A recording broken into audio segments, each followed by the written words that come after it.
Crater Lake National Park is tucked away in the Cascade Mountains of southern Oregon and, in my opinion, is one of the more underrated national parks in the country. If you're flying in, then your best reliable bet is Portland International Airport. From there, it's about a 4 to 4.5 hour drive south through Oregon's scenic forests. Unlike giant parks that get swamped by millions of visitors per year, Crater Lake sees roughly 500,000 to 600,000 visitors annually, though most of this visitorship is concentrated in the summer. At nearly 2,000 feet deep, Crater Lake isn't just the deepest lake in the continental US, it's the deepest lake in the entire United States and the 9th deepest on the planet. It's so deep you could stack the Eiffel Tower and the Empire State Building inside and still have water over the top. And last fun fact, around 7,700 years ago, a volcano called Mount Mazama collapsed after a massive eruption. Because no rivers flow into or out of the crater, the water comes entirely from rain and melted snow, giving it some of the clearest, purest blue water anywhere in the world. Crater Lake is famous for its views, but finding the right hikes and knowing where to stay can make or break your trip. Today, we're covering 4 of the park's best trails, a side trip to a natural hot spring, and where to stay overnight on a multi-day trip to the park. Located on the west side of the park along West Rim Drive, Watchman Peak is a 1.6-mile out and back trail with roughly 420 feet of vertical elevation gain. On average, it takes about 45 to 60 minutes to complete. The trailhead parking lot sits directly adjacent to Watchman Overlook, which can get congested during peak summer hours, but shouldn't be an issue if you arrive early, as we did. Watchman Peak gets its name from a 1886 survey expedition.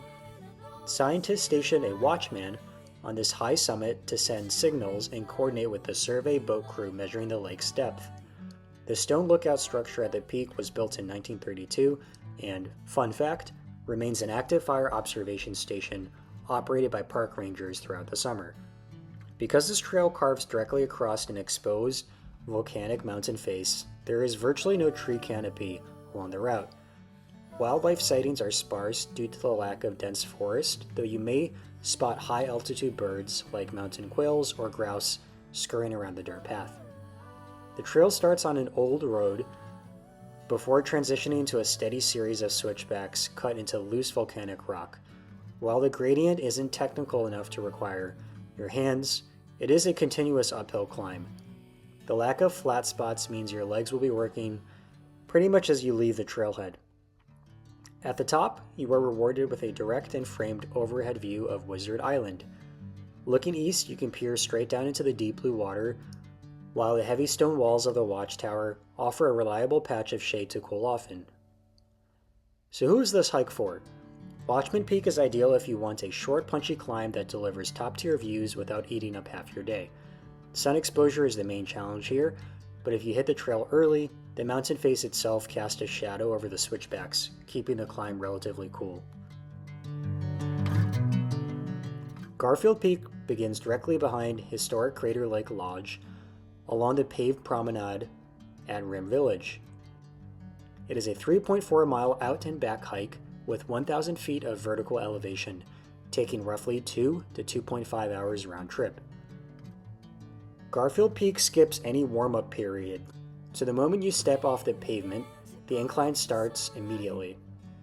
There are practically no flat recovery sections along the route, making this a non-stop workout from start to finish. As you climb the ridge, the trail offers several natural rocky overlooks, which act as built-in rest stops where you can catch your breath. The trail surface is primarily packed dirt, littered with loose volcanic gravel, meaning it's important to focus on your foot placement, especially on the descent. In multiple spots, the path narrows considerably along steep cliff edges with sharp drop-offs. As you hike through the dense forest, you may find vibrant green moss clinging thick to the tree bark in shaded pockets. Make no mistake, this trail pushes your heart rate up pretty quickly, especially at the end. Paired with the starting altitude of over 7,000 feet, my heart rate peaked at 150 beats per minute as I approached the upper ridge, though wearing a backpack may have also contributed to this. Unlike Mount Scott's tighter summit, Garfield Peak opens up into an expansive, wide, rocky ridge with plenty of space to sit at the top. This peak offers one of the best direct overhead views of Phantom Ship Rock Formation, which is anchored on the lake's southern shore. The trees are sparse at the top, so do expect direct sun and even some wind gusts at the very top. So who is this hike for? Garfield Peak is built for hikers who want a rigorous, high-reward workout starting directly from Ram Village without needing to drive to a separate trailhead. Before we move on to the next two trails, you may be wondering, where should you stay when planning a multi-day trip to Crater Lake? Chiloquin is one of the most strategic towns to use as your base camp. Situated just south of the park boundaries along Highway US 97, it sits within the ancestral homelands of the Klamath tribes, a Native American confederation of Klamath, Modoc, and Yahuskin people. The town takes its name from Chief Chiloquin, an influential 19th century tribal leader. Traditional motel options in the immediate area tend to be dated, so booking an Airbnb is usually a better value, even if it's not the cheapest option. We stayed at an Airbnb property called the Spring Creek Cottage off US 97, which offers private cabin rentals with fully equipped kitchens. Having a private kitchen is essential because dining options in Chiloquin are sparse and not that great, with fewer than 10 restaurants listed on Yelp. Cooking your own breakfast, making dinner at the cabin, and packing sandwich lunches for your hiking days will save you hours of driving, hassle, and if you can cook, then you'll probably like the food better than eating out. How is the town of Chiloquin itself? Expect a quiet, low-density town. Grocery options inside Chiloquin are limited to a Dollar General, which is stocked with dry goods, snacks, and frozen meals, but with not much fresh produce. It's best to purchase major groceries in larger hubs, like Klamath Falls or Medford, before heading to your rental cabin. If you want to squeeze in a workout outside of your trail miles, the Klamath tribe operates a small community fitness center in town. The staff are welcoming and visitors can access their weight room and cardio equipment for a quick workout. Ultimately, while Chiloquin requires a small adjustment if you're accustomed to resort towns, its quiet atmosphere and close proximity to Crater Lake make it an ideal launchpad to the park, since the town is only about an hour's drive away from the park.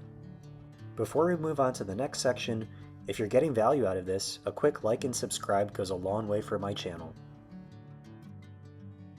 Located on the eastern side of the park off East Rim Drive, Mount Scott is a 4.4-mile out and back trail featuring 1,300 feet of elevation, expected to take between 2.5 to 3 hours, depending on your pace. Sitting at nearly 9,000 feet above sea level, Mount Scott holds the title of the highest point in Crater Lake.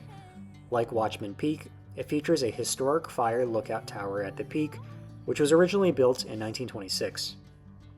The hike begins by crossing an open field before ascending into a sparse forest of whitebark pines and red firs.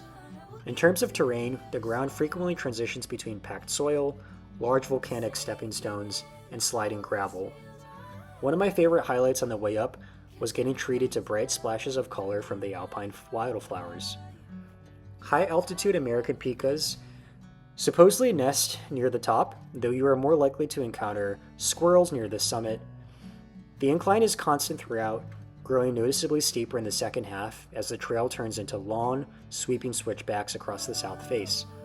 Because the trailhead starts at nearly 7,700 feet and tops out near 9,000 feet elevation, thin air is a real factor. If you aren't acclimated to higher altitudes, pace yourself and carry plenty of water. The summit delivers an incredible 360-degree panoramic view across the entire national park. You get a complete aerial perspective of Wizard Island resting below. A short rock scramble leads to the base of the fire tower, which provides a reliable source of shade and a comfortable place to sit for lunch. So who is this hike for? Mount Scott is best suited for active hikers seeking the highest vantage point in the region who don't mind steady sun, high altitude, and some loose footing along the upper switchbacks. Plaikni Falls sits on the southeastern side of the park along Pinnacles Road, just past the historic Phantom Ship overlook. It's an easy 2-mile out and back trail with a modest 135 feet of elevation gain, and it'll only take you about 45 minutes round trip. Plaikni is a word taken from the Klamath language, meaning from the high country. The waterfall itself originates from snowmelt and natural springs high up on the slopes of Mount Scott. The trail opened in 2011 to provide an accessible, family-friendly option away from the high-rim cliffs. The path consists of smooth, well-maintained packed dirt, meaning standard sneakers are fine. The terrain is flat for the first 90% of the walk, with the only elevation occurring as a gentle uphill pitch right near the end. Navigation is easy. There is only a single junction on the trail, marked with clear wooden directional signs.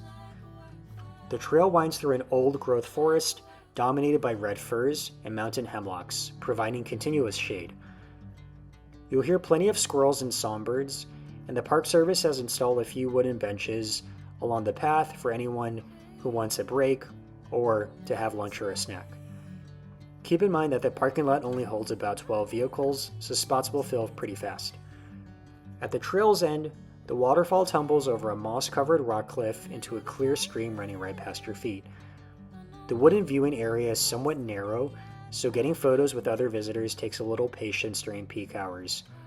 While the area is somewhat small, the waterfall is pretty and is positioned very close to the viewing area, providing great photo opportunities. So who is this hike for? This hike is tailored for families, older travelers, or anyone managing mobility limitations who want a peaceful and shaded walk to the waterfall.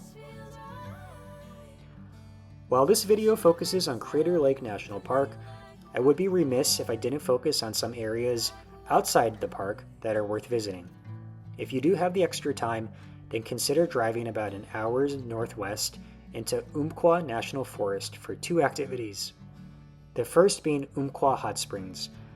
Day use passes are $5 per vehicle, but if you carry an America the Beautiful annual pass or a National Park annual pass, the entry is covered, which is a huge savings compared to private hot spring resorts that will charge $50, $60, $70 for just an hour. The trailhead parking lot at Umpqua Hot Springs is small, fitting roughly 10 vehicles, so arriving early on a weekday morning is crucial. Online reviews frequently warn about vehicle break-ins or rowdy crowds, but we were fortunate to not experience any of these issues when we hit the trail around 8 a.m. on a Thursday morning. The hike from the parking lot is short, under a mile, but it includes one exceptionally steep section interspersed with tree roots and uneven ground. Proper hiking shoes are strongly recommended for the climb, and you can swap into flip-flops once you're at the pool. Basic vault toilets are available at the parking lot near the springs. The springs consist of roughly 6 geothermal pools cascading down a mineral deposit overlooking the river. The top pool sits directly over the heat source, reaching around 115 degrees Fahrenheit, which can feel uncomfortably hot, at least for me, while the lower pools cool off into a more comfortable 100 to 104 Fahrenheit range. The pool bottoms are coated in algae, so water shoes help prevent slipping. Bring a towel and a clean set of dry clothes for the hike back down. Overall, this was a wonderful experience that I do again, especially since natural hot springs are good for your health. If you're looking for a second activity in the immediate area, just 5 minutes down the road lies Toketee Falls. Parking is tight, but the trail is flat and easy until a wooden staircase at the end leads down to a viewing deck. At the viewing deck, you will see a 2-tiered waterfall. The trail is less than 1 mile round trip, so it's easy to knock out in under 35 minutes. Given that Crater Lake only attracts about 600,000 visitors annually, this is definitely one of the more underrated national parks in the US, and I would definitely recommend it to a wide variety of audiences. Thanks for watching. If you like this video, then drop a like, hit subscribe, and I'll see you in the next one.